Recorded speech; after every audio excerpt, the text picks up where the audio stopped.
The Odyssey is almost 3,000 years old. The entire disaster began because Odysseus couldn't keep his mouth shut. He had already escaped the Cyclops. All he had to do was leave. Instead, he shouted back, "Cyclops! If anyone asks who blinded you, tell them it was Odysseus, king of Ithaca." His crew begged him to stop. He didn't. The Cyclops was Polyphemus, son of Poseidon. Now the sea god knew exactly who to punish, and that turned a journey home into 10 years of monsters, shipwrecks, witches, and death. It started at Troy. After 10 years at Troy, Odysseus captured the city with the Trojan horse.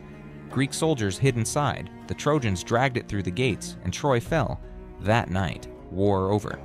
Odysseus now had one job: sail home to Ithaca, where Penelope and Telemachus were waiting. It should have taken weeks. Instead, everything went wrong. First came the Cicones. Odysseus and his men raided their city, then stayed to celebrate. The Cicones returned with reinforcements and killed dozens of them. A storm blew the survivors to the Lotus Eaters, where a magical plant made people forget home. Odysseus dragged his men back to the ships. Then came the Cyclops. Odysseus entered a giant's cave filled with food. His men wanted to escape. Odysseus wanted to meet the owner. Big mistake. The owner was Polyphemus. He rolled a huge boulder across the entrance and ate 2 men. Odysseus couldn't kill him while the boulder blocked the cave, so he used a trick. He gave the Cyclops wine. "What is your name?" "Nobody." When the giant passed out, Odysseus and his men drove a burning stake into his eye. Polyphemus screamed. The other Cyclopes came running. "Who's hurting you?" "Nobody." They left. Odysseus escaped by hiding beneath the sheep. Perfect, until he ruined it. Once the ship was safely away, he shouted his real name. Polyphemus prayed to Poseidon, "Don't let Odysseus get home." Poseidon listened. From that moment, the sea itself became Odysseus's enemy. Next, the god of winds gave him a bag containing every dangerous wind, leaving only one to carry him home. For 9 days, everything went perfectly. On the 10th day, Ithaca appeared. Then Odysseus fell asleep. His crew opened the mysterious bag, believing it contained treasure. Every trapped wind exploded out. The ships were blown all the way back across the sea. They had been within sight of home. Now they were farther away. Then giant Laestrygonians destroyed 11 ships.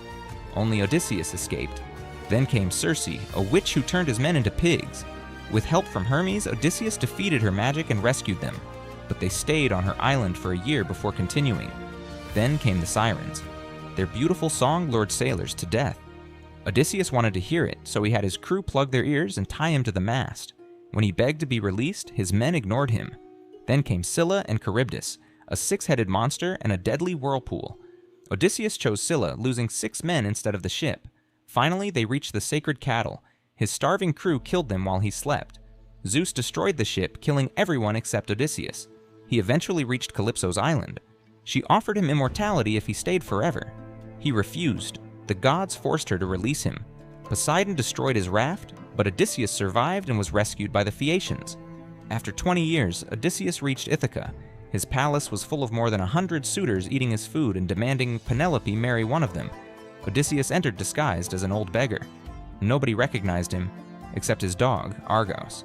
The dog had waited 20 years to see his master and recognized him immediately. Then it died.